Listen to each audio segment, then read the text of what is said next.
Good day friends, myself Meena, teaching online English. Now already we have completed the first part of the lesson. So I think you remember the characters here. One is the author himself. What is his name? Michael. The captain's name is Jim. His wife's name is Con. Now let us recall what happened in the first part. The author Michael, he goes to a shop. He purchases from there a roll top desk. He brings it to his garage. He starts repairing it. He pulls out all the drawers there, and in the last drawer he's able to find a secret drawer there. In that secret drawer he finds a letter. Till there we have completed. Now we will continue the second part. Now the author is interested to know what is written in the letter. He wants to know.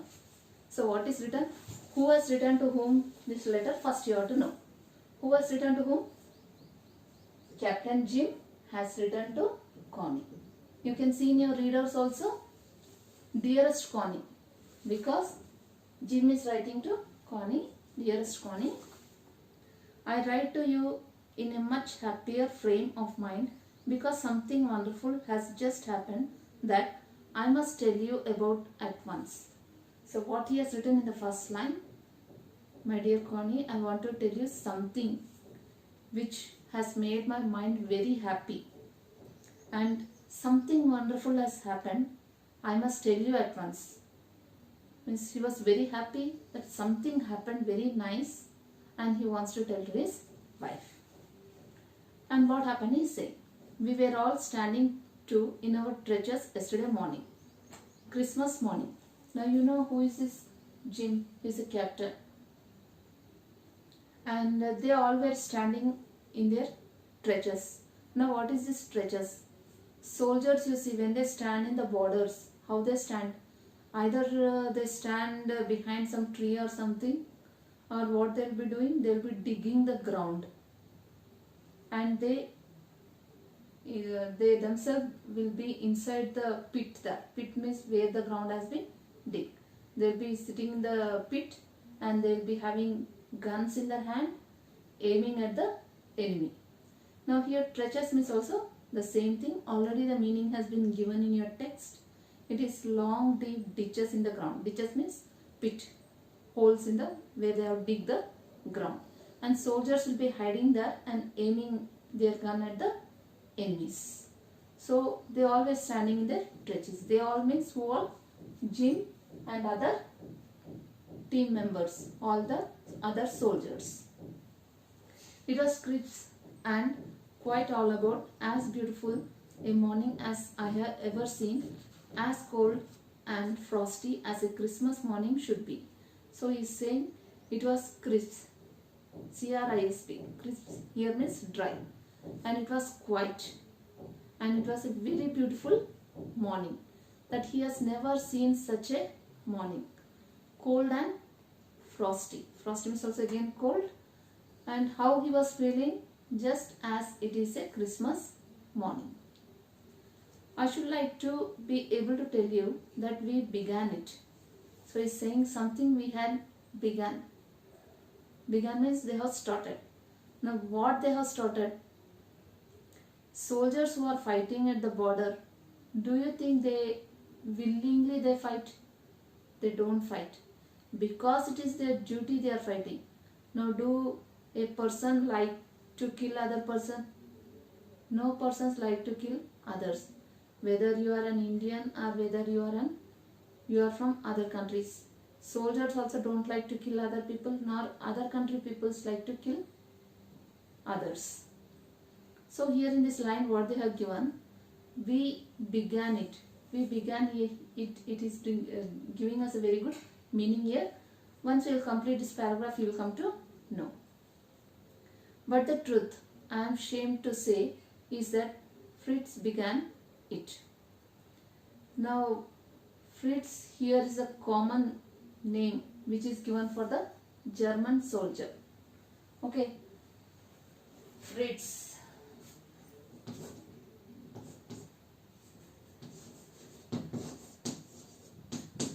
It is the German name given to a common soldier.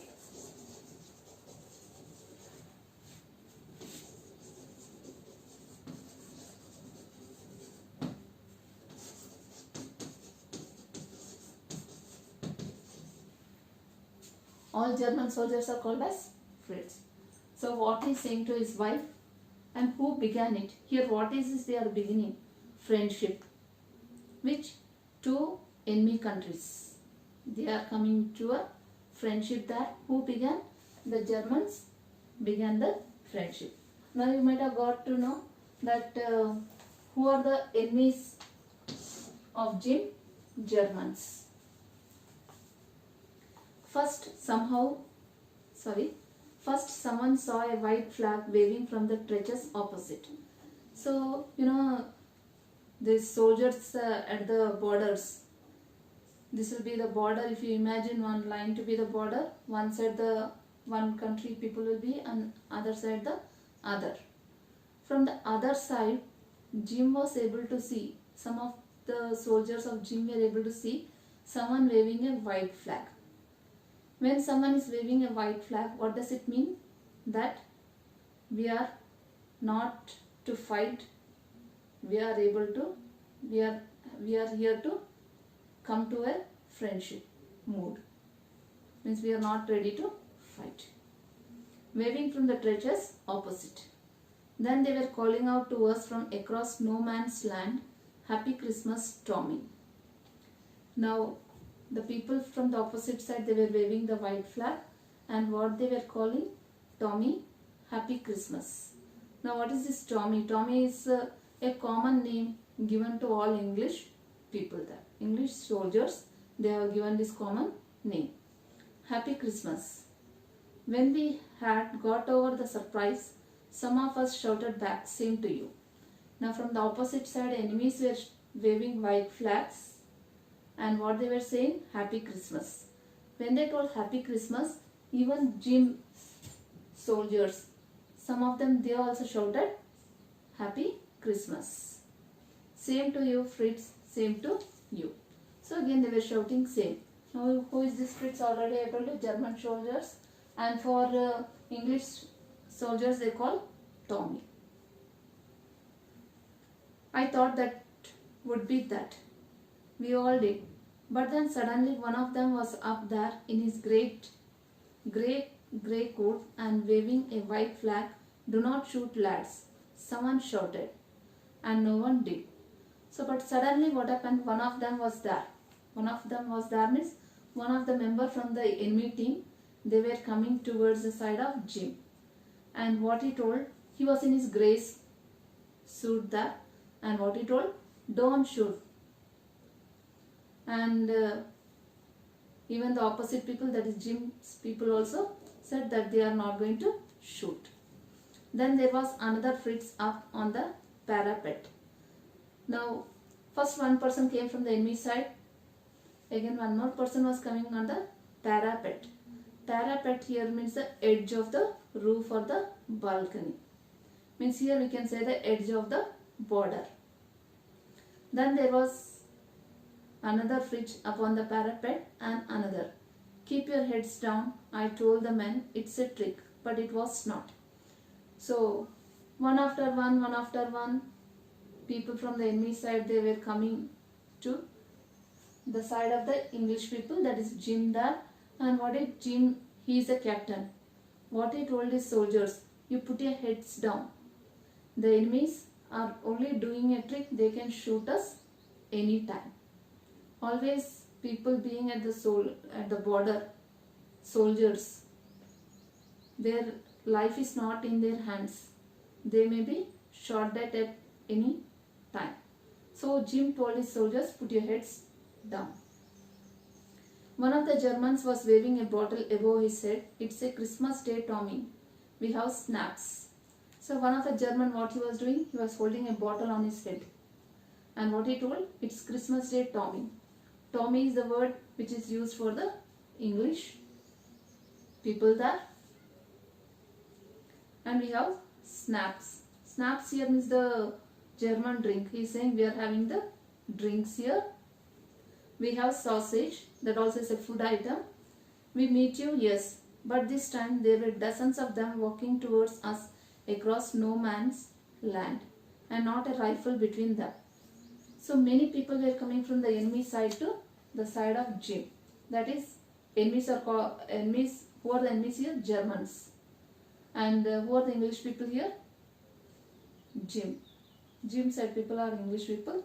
From German side, many people one by one they are walking to Jim's side. Now here one word they have used, no man's land. No man's land is called as border, means no man will be there also, and the land doesn't belong to anyone. The border there. And all people were having bottles in their hand, and no one was having rifle, that is gun in their hand. Little Private Morris was the first up. Come on boys, what are we waiting for? So Little Private Morris, that was the first person who came up from German side, and he told, what for you are waiting, boys? And there was no stopping them. No stopping them means one by one all the Germans were walking into the English land. I was the officer. Who is I here? Jim.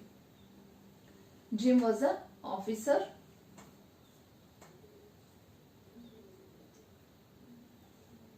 I should have stopped them there and then, I suppose. But the truth is that it never even occurred to me I should. So he thought he should stop. But he did not stop. Because what for the Germans were coming to the English land? To celebrate Christmas. He thought of stopping. But he thought, no, let us celebrate. All along their lines and ours, I could see men walking slowly towards one another, grey coats, khaki coats meeting in the middle. Now the people who were the Germans, they were wearing grey coats. The people who were the English, they were wearing khaki coats. And what could the captain see here? He was able to see that the grey coats are the Germans and khaki coats are English. Both the people were meeting together, and I was one of them. So here what is Jim saying? That he was one of them. In the middle of the war we were making peace. So actually the war was going in between, but in between this war they were having peace. You cannot imagine, dearest Connie, my feelings as I looked into the eyes of the Fritz officer who approached me, hand outstretched. Hans Wolf, he said, gripping my hand warmly and holding it. So now what is actually happening here? Jim is writing letter to Connie, and he told his wife, you don't know, Connie, how I felt when the Fritz officer came towards me. He shook my hand firmly and he told he is Hans Wolf. The German officer's name is Hans Wolf.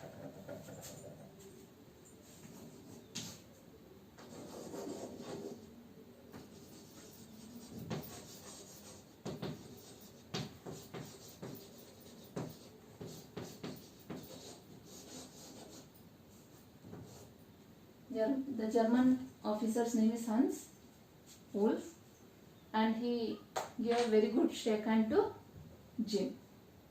I am from Dusseldorf. I play the cello in the orchestra. Happy Christmas. So he told that he plays the cello there. Cello here is a musical instrument, just like violin there, and he plays orchestra, and he said Happy Christmas. Captain Jim Mackerson, I replied. Now Jim, what he replied? When he shook his hand, he said his name. Now Jim is saying, myself, Jim. I replied. And a happy Christmas to you too. He told, happy Christmas to you also. I am a school teacher from Dorset in the west of England. So he told, I am a teacher from Dorset. Her Dorset, he smiled. Who is he here? Who is he? He is the Hans Wolf, German officer. He smiled. And what he is saying? I know this place. I know it very well. Which place? Dorset. He's saying, I know the place very well. We shared my rum ration and his excellent sausage. So they were sharing their drinks and also food also, both. Who? Germans and the English. And we talked. Connie, how we talked. So again he's saying to his, addressing his wife's name there, and he's saying we started talking. And how we talked. He spoke almost perfect English. So he's saying that Ulf, he was able to speak perfect English, but it turned out that he had never set his foot in Dorset, never even been to England. And what he told to his wife, but this person, he told he knew Dorset very well, but never he has come to Dorset, or never he has come to England. He had learned all he knew of England from school and from reading books in English. So how he came to know about Dorset? Who is he here? Hans Ulf there. He is officer of German. How he came to know about the place of Dorset in England? By reading books during his school days. His favorite writer was Thomas Hardy. His favorite book, Far from the Madding Crowd. So what was Ulf's favorite book? Thomas Hardy, and author was Thomas Hardy, and book was Far from the Madding Crowd. So out there in no man's land, we talked about Bathsheba and Gabriel Oak and Sergeant Troy and Dorset. So they were talking about different authors and also the places. And what Hans Ulf, what he told? He had a wife and one son born just 6 months ago. So he told that he is having a wife. Who? The German officer Hans Ulf told he is having a wife and he is having also a 6 months baby. As I looked about me, there are huddles of khaki and grey everywhere, all over no man's land, smoking, laughing, drinking, talking, eating.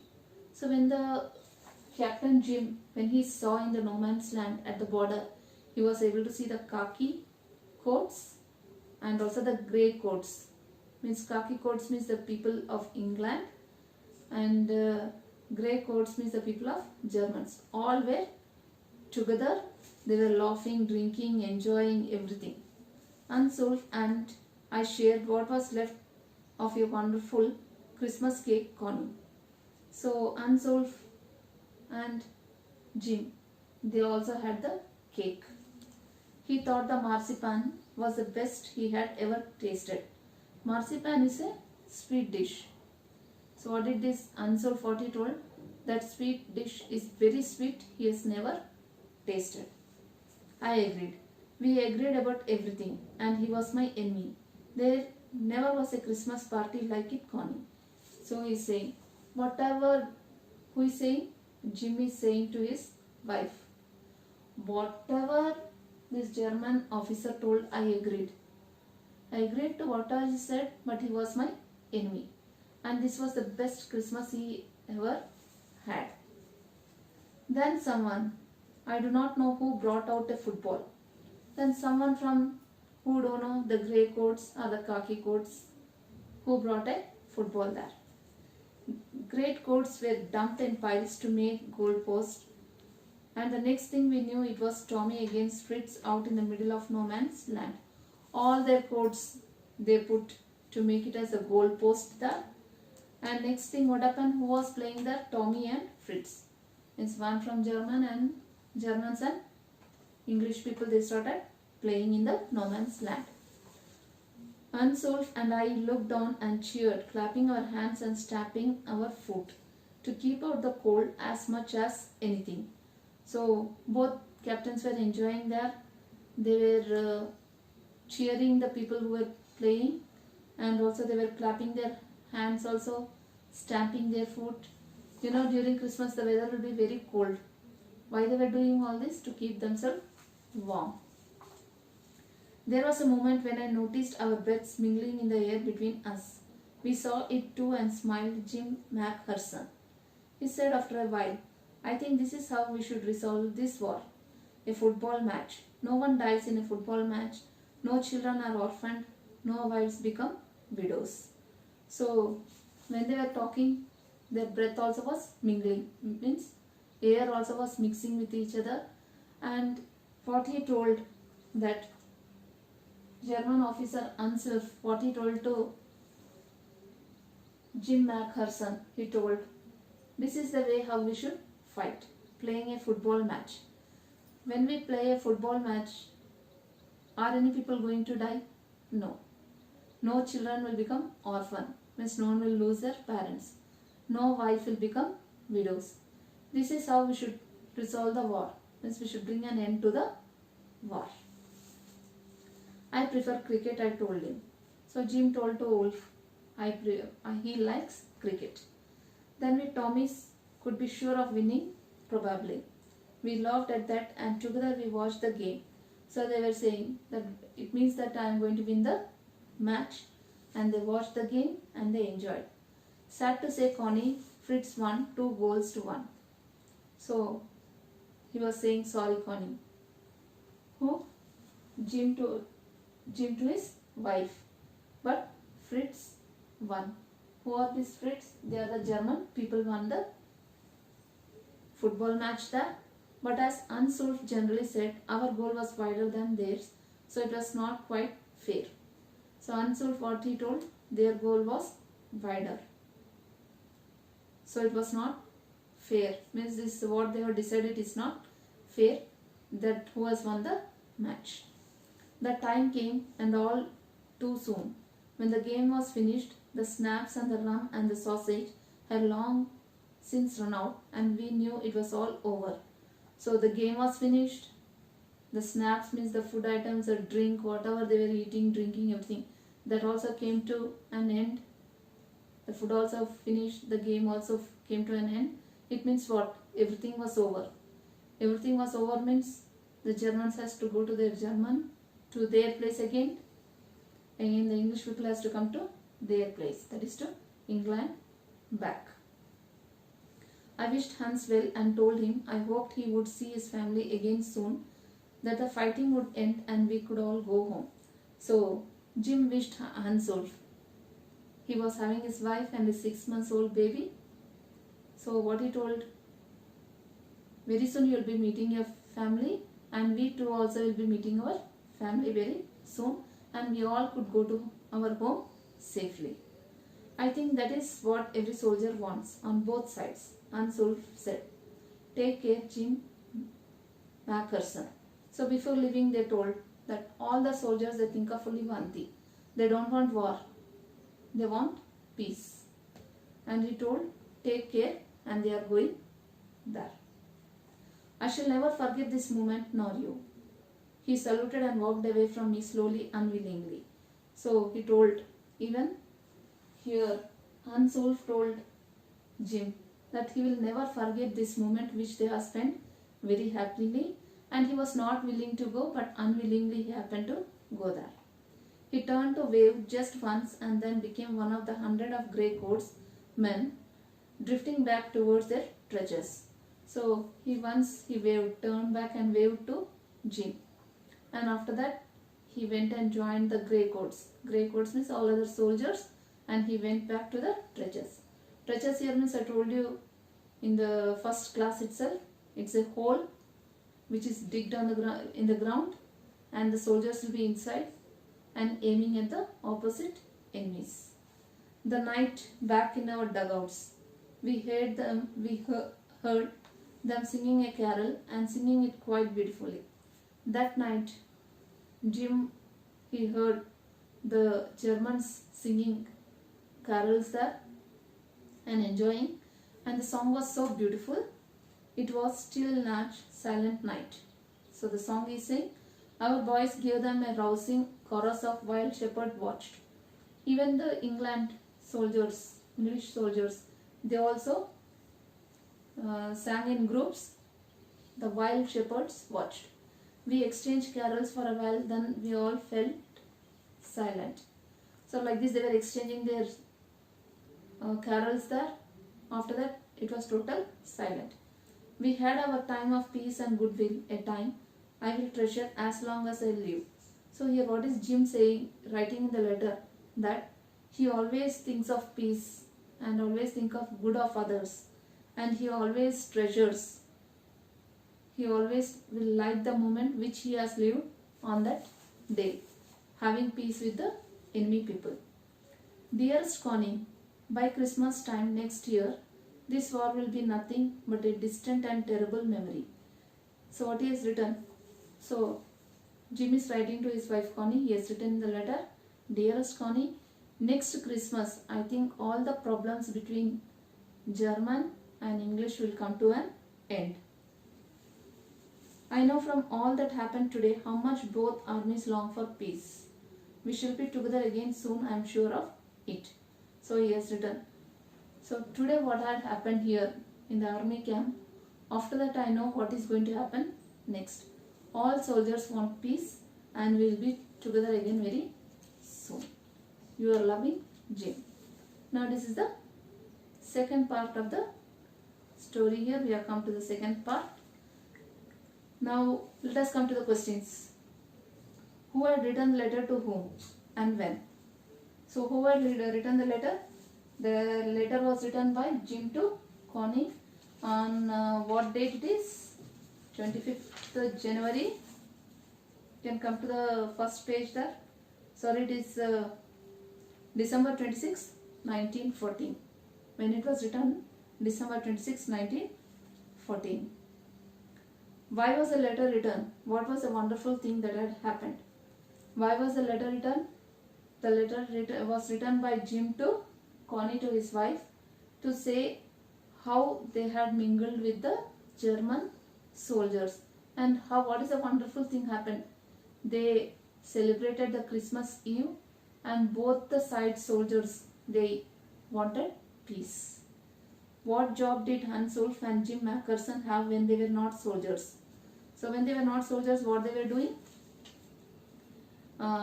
Jim Mackerson was a school teacher and Hans Wolff was a music teacher who plays the orchestra. Had Hans Wolff ever been to Dorset? Why did he say he knew it? Okay, no, Hans Wolff, he was never been to Dorset, but simply he was saying because he has read about Dorset in his books during his school days. Do you think Jim Mackerson came back from the war? How do you know this? So, Jim, did he come from the war? No. How can we know this? Because what was written in the first part of the lesson, that this was the last letter written by Jim. That means after that letter, no letter has come. It means that he has died in the war. I think you might have understood the second part of the lesson. So here we come to the end of this session. Thank you, students.